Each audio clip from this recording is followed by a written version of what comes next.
We'll watch from a safe distance while Jim wrestles this anaconda.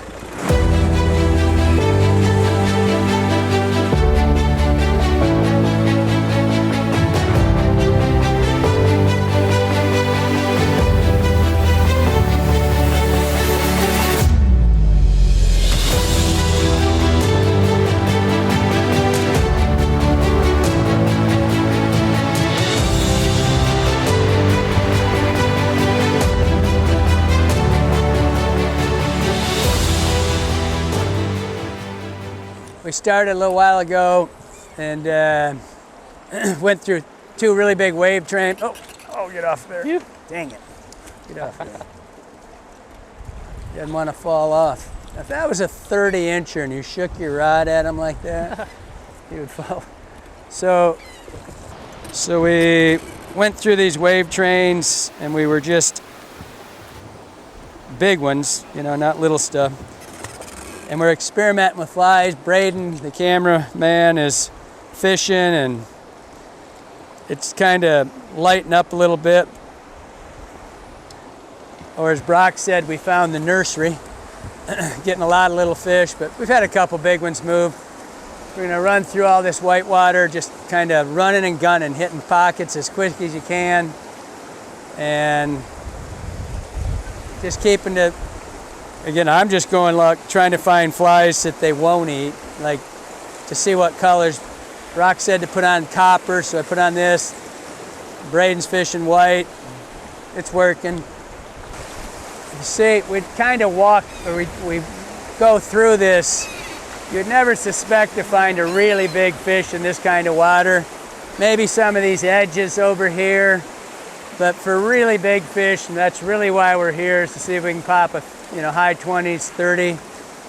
I wouldn't put too much emphasis on this.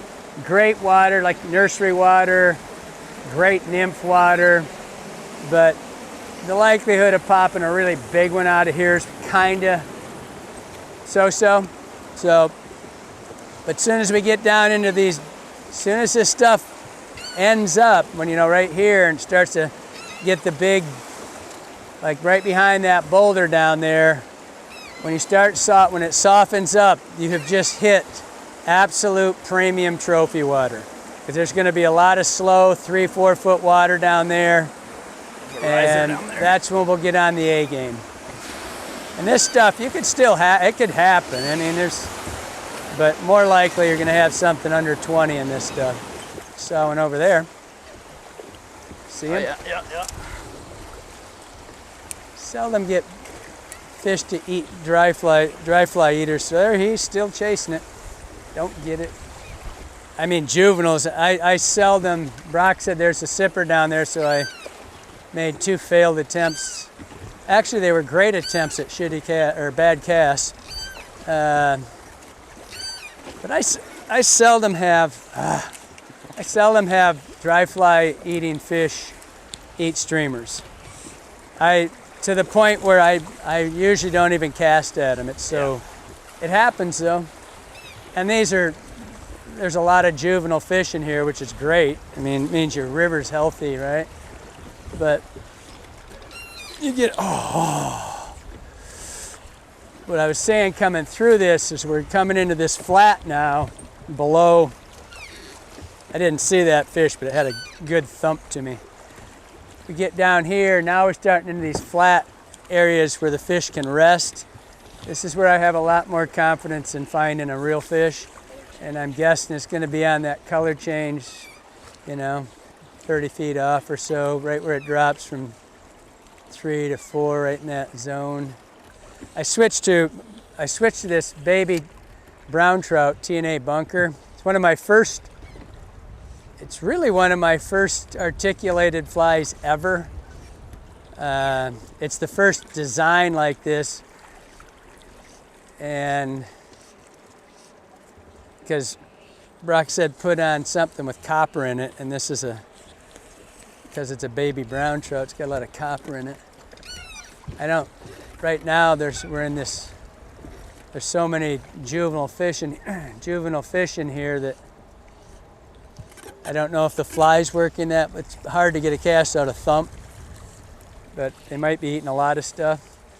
But it's just, I mean, you can get any, you can look any of these up on our website. It's the TNA cyst, you know, the regular, the bunkers. We sell all of them at the slide in. So if you're looking, look there and hit the like. And there's another one. What's the thing? Hit the like? Pickle show. Oh yeah. Hit the like button. Never said that in 15 years. It's so stupid. I don't know why I forget it every time. It's kind of my business.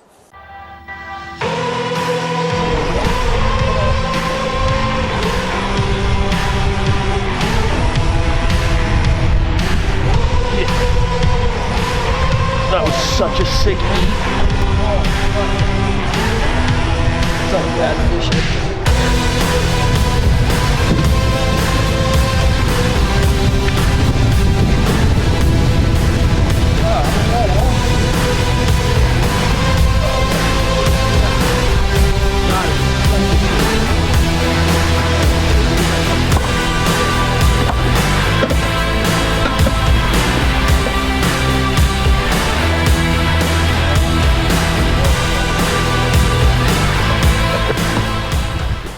In our continuous experiment here in Chile, Brock was asking me to put on the biggest fly I have with me.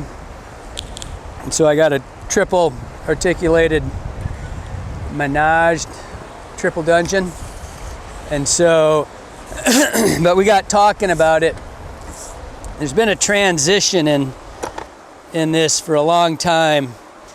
And I went through the whole giant fly thing. Started, you know, when all this started, the bigger fly thing, a zoo cougar, a number 2 zoo cougar's considered extreme. It started a long time ago with Russ and I, Russ Madden, and when we started doing these bigger flies, and we went through this sequence of a couple years where we were throwing stuff up to 13 inches long. And then there's a little bit of the musky influence showed up, and a couple cats got a couple big fish, mostly by mistake. But they got these fish, and people got this theory that a big fly, just because it's big, would bring the biggest fish. And I don't believe that. I kind of kept these informal records, and I never got a fish. I never got a really big fish on a 13. You know, I just kept scaling back, and for me, it's somewhere around that 7's where I end it. That's about where I stop, and there's a reason, and mostly it's the fact that it's very hard to animate the fly when it gets really big. And so that you throw it out there and it hits the water, it takes a while to engage the fly to make it look like something. And that's, I think, the problem with the fly. And they're really hard to cast. But I truly never saw it make a difference on the biggest fish eats the big fly. I mean, I still think I've caught more really, really, really big fish on a fly that's less than 5 inches long or so, 5 to 7. And so one of the problems, like I said, is it's hard to engage it right out of the gate. And the other thing is that there's a lot of, what I was saying to Brock, it's like a dry fly. While Brock works his butt off while we sit here and chat and there's white one. But like a dry fly, if you've got a size 18 and you make a 20% mistake, there's not much room, there's not much inspection time on a 20. You take a fly a streamer that's this long, and it starts swimming, the smaller the fly is, the less an error is going to show up. But you take a fly that's this long, and the fish comes up and gets a lot of inspection time. And that was what I saw. I would turn a fish now and then, but I got a lot more refusals than I got positive eats. And so I just kept scaling back until I got to what I thought was the most productive.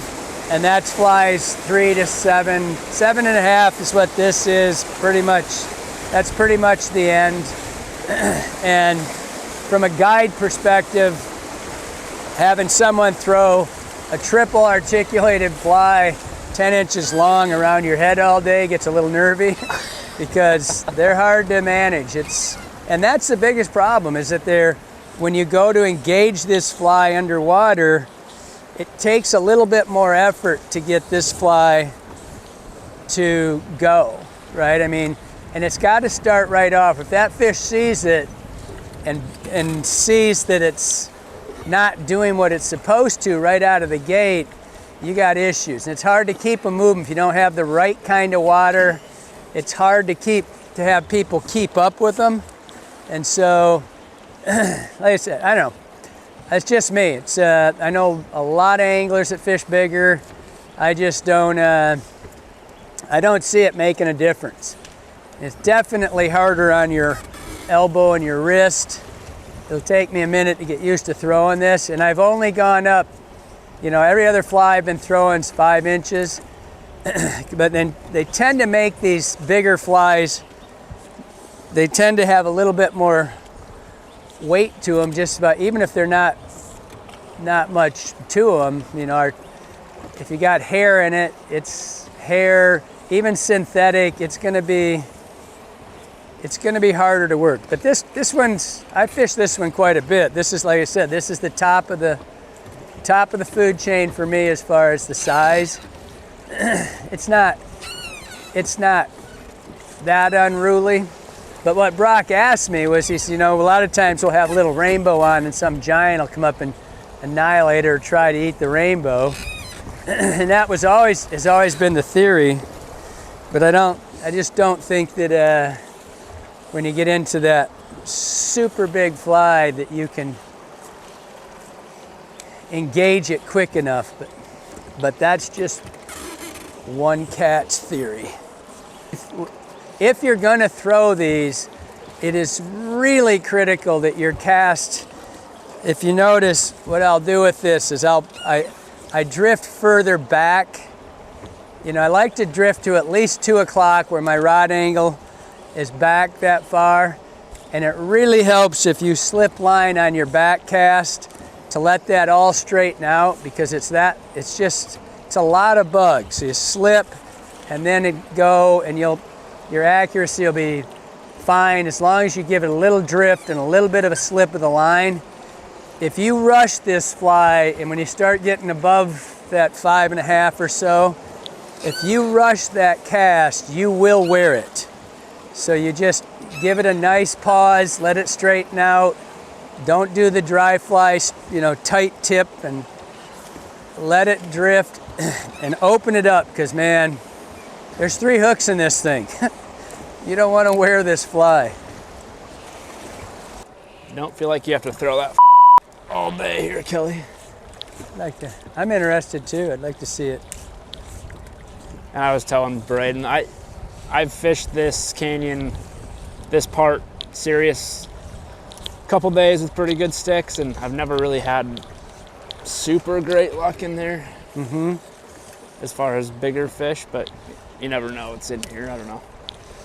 Like I said, we won't spend a whole lot of time in this next zone. We're gonna give him a little willy for a second. Slick Willy, Slick Willy, Slick Willy. Just broke for lunch. We got a pretty big section of this whitewater, which you're not likely gonna find a big fish in this stuff. And pretty hard, you can't really slow the boat down or anything, so we're just kind of, every once in a while I'm gonna hit a pocket, but we're gonna get down below here, just like up above before lunch. Went through that flat, or that extreme stuff, get down when the water mellows out, then you got a shot at a big fish.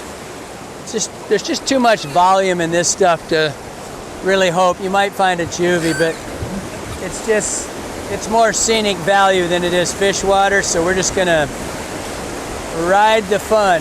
Start fishing just below this. So we just dropped out of the white water up above, kind of kind of nursery kind of zones, if they're anything.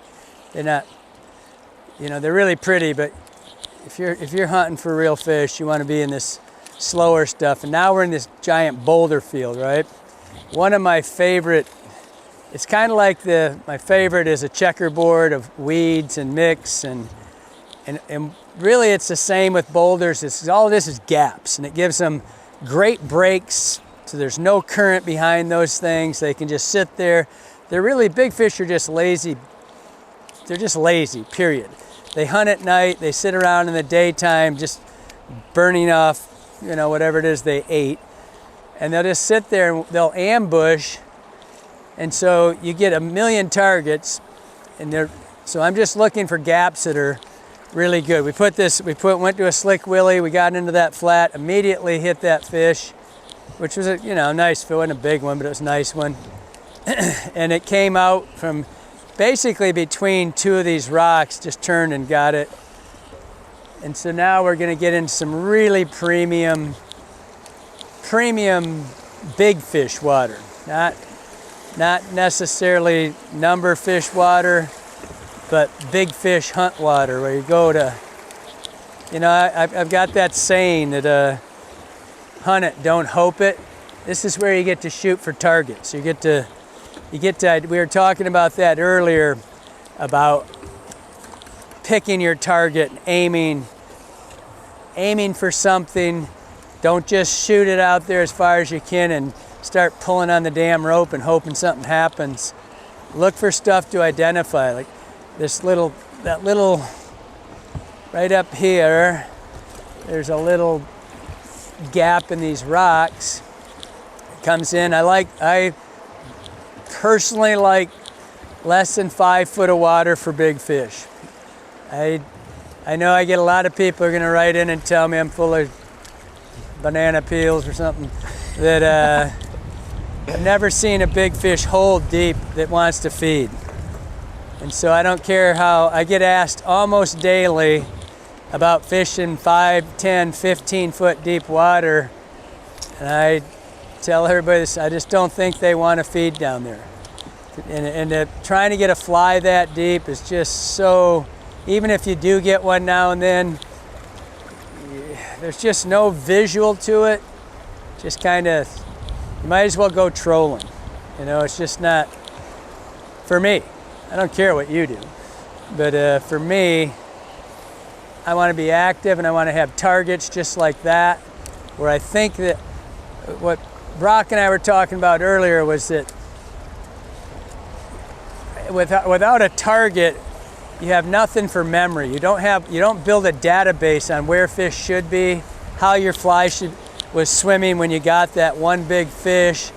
If you just throw it out there and hope, you don't have that. When you get in this stuff, man, you just have, if this doesn't turn your crank, you probably should take up something else, because this is the kind of water where you get to break it down, and you do it really quickly.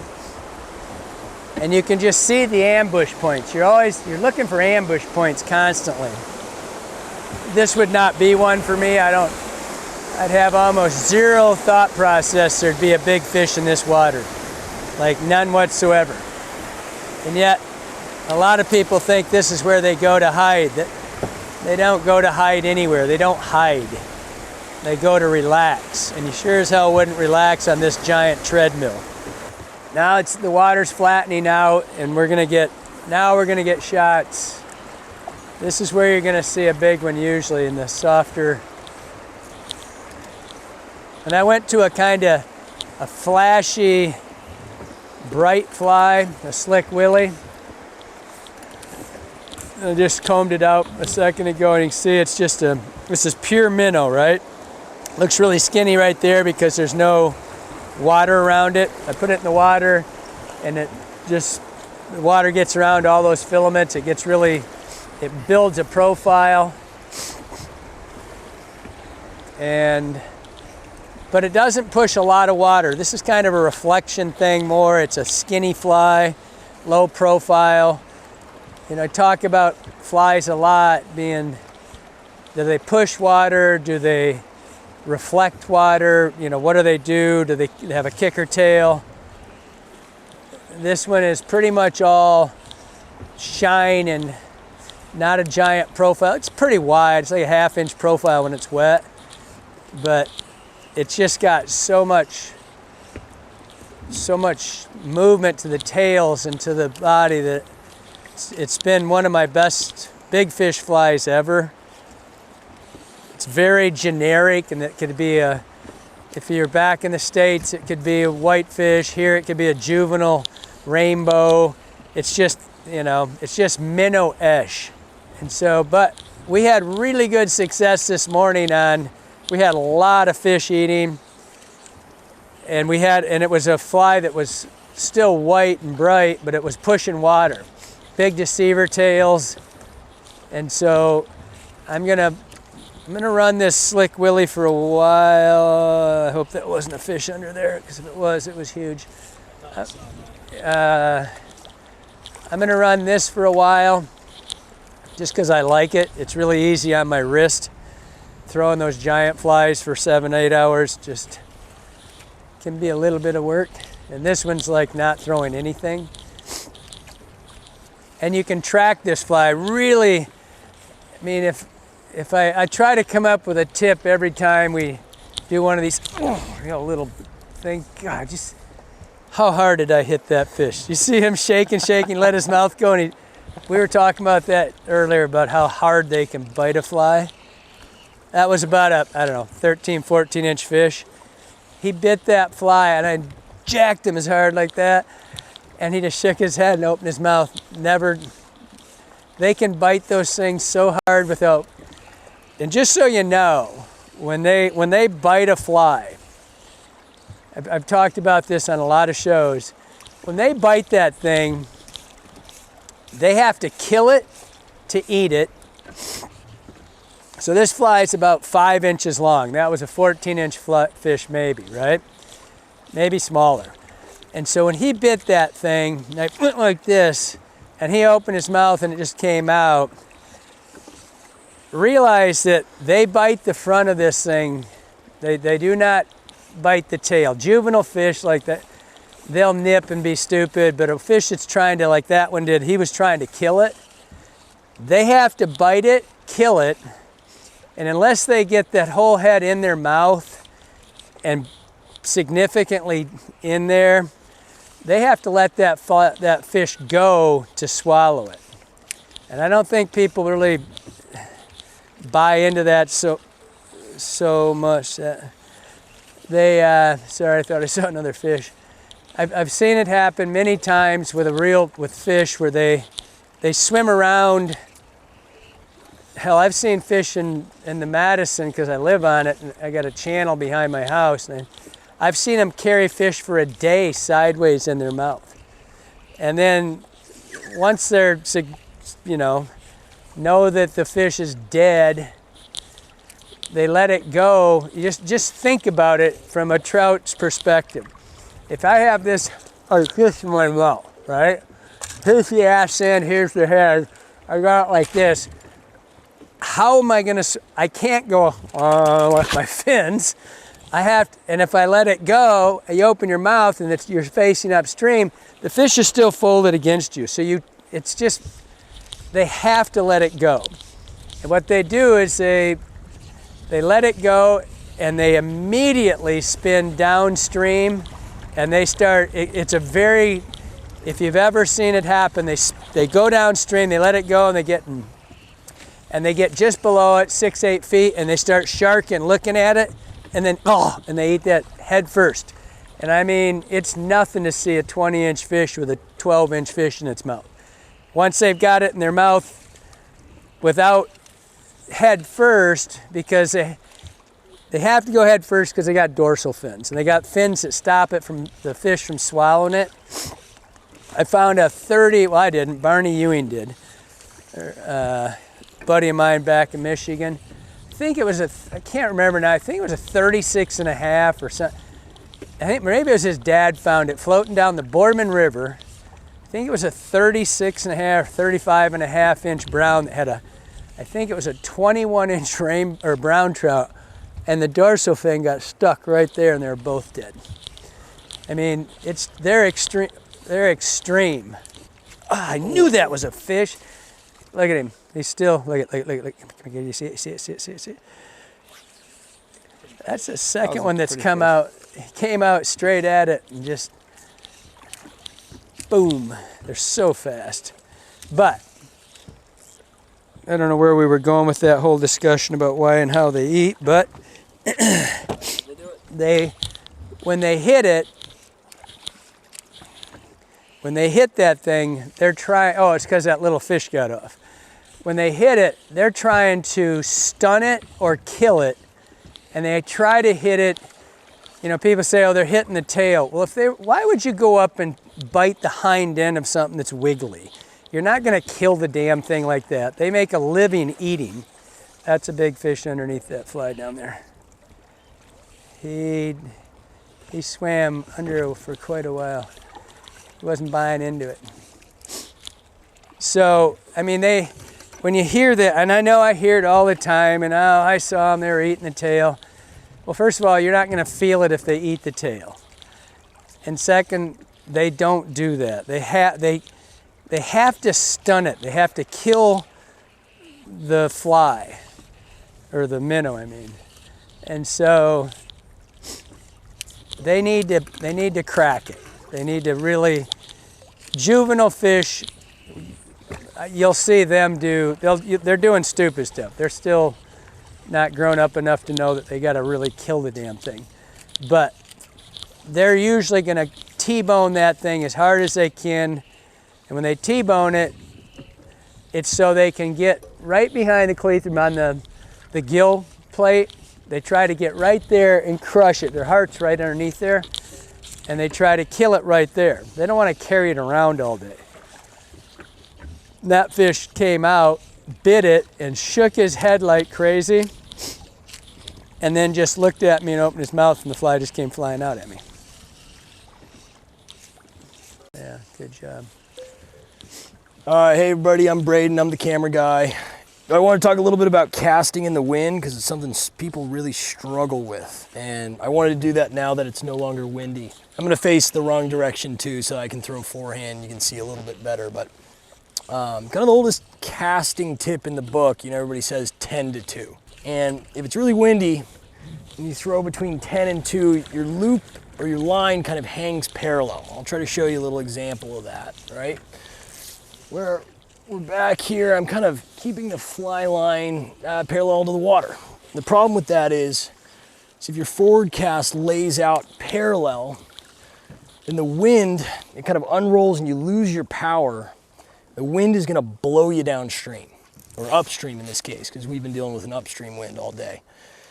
So the kind of technique to get rid of that is changing your angle. So instead of being flat, parallel like a 10 to 2, kind of like that power line up there if you can see it, we're going to raise our back cast, we're going to change our angle. So our back cast goes up and our forward cast comes down. So instead of 10 to 2, you're kind of going 9 to 1. And what that will do is as that loop unrolls, it unrolls lower and it's next to the water. So as your cast is sort of depowered and it loses its speed, it's already on the water. It doesn't take a second to fall and then get blown upstream. So we're shifting gears. We've been throwing streamers all day. Brock says this is a good dry run. So we're gonna shift gears, run these out dry.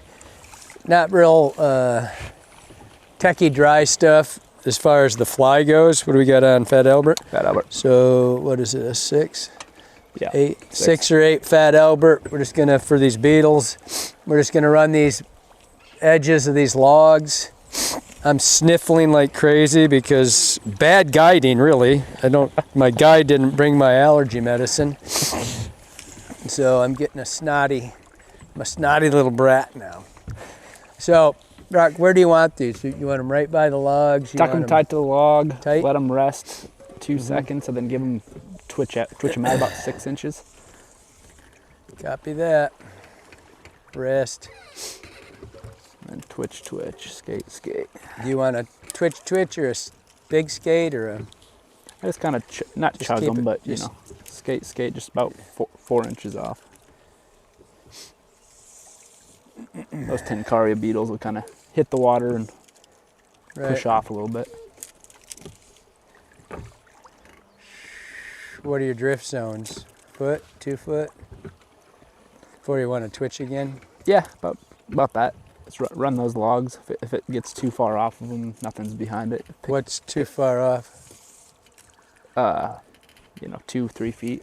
Typically, once you twitch them, they're either going to be on it or off of it. Seems like.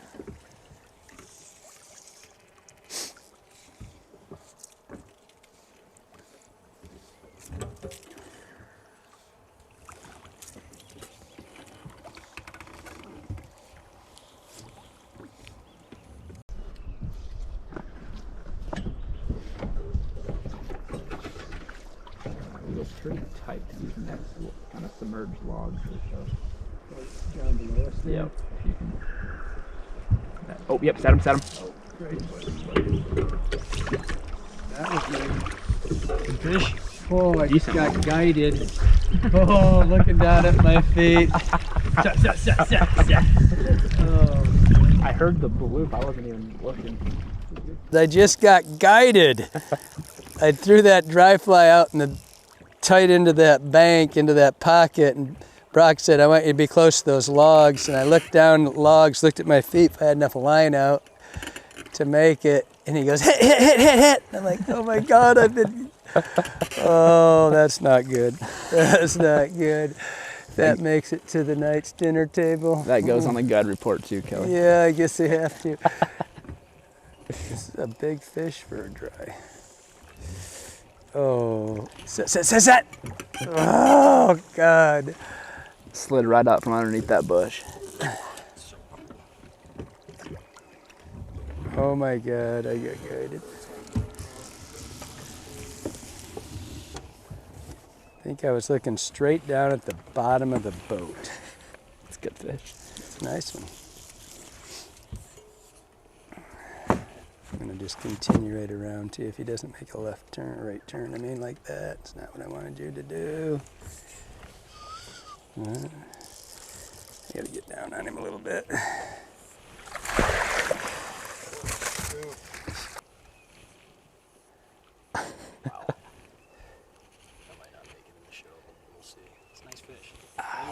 Generally speaking, I'd hold my own fish, but I just got guided into this fish because I wasn't looking, and he said, set. Ready? Which, in case you're wondering, that's not a compliment to the angler. Set. I looked right down at my feet. Oh. And it's really not too cool because you're here to see him eat it, you know what I mean? He said throw right into that pocket, or he said throw into this log. We threw into that pocket. That thing came out of the shore and just, that's pretty cool. All right, right down that. Yep, that one, and then that next log looks sexy. I'm not gonna take my eyes off this fly. Everybody knows I love to fish streamers, but I'd rather fish dry flies than anything. Most of my early life was all dry fly. We were just fishing dries on that. We got in down here and I decided to switch back to a streamer. Just the last 100 yards, just came through here and just said, be so cool to pop one in that super skinny water. We were fishing right up in those willows. That fish came out of that much water, man. It was, you'd have thought it was a 10-pounder, how fast he came. Great way to finish it up. So you can see we're gonna finish around this bank. We've been on the Figueroa, just running down here. We're just about to finish this up and motor across the lake and head back to the lodge. It's been a spectacular day. Another one, no wind, couldn't ask for more. Maybe a little better guide. Yeah. Exceptionally, a lot better cameraman, who, by the way, in case you guys were wondering, fished half the day and actually caught a big one. So that part's good. So, I hope you liked it. Super fun day for us. Hope there's some tips in there you like. Remember to hit the like button. This is my favorite part right here. Me not doing that. This is that was our guide today, Brock. Great guy. He's a neighbor of mine out in Montana. Great kid, great guide. Works down here at 11's, you know, which we've talked lots about, what a spectacular lodge this is. If you want to get a hold of Brock, you get a hold of him through Four Rivers Fishing Company and Twin Bridges. This is still my favorite part because I'm not doing anything. That never happens. I mean, you're a Fish with Johnny, you do everything. Thanks for watching. Hope you liked it. Hope it helps you out. Hola.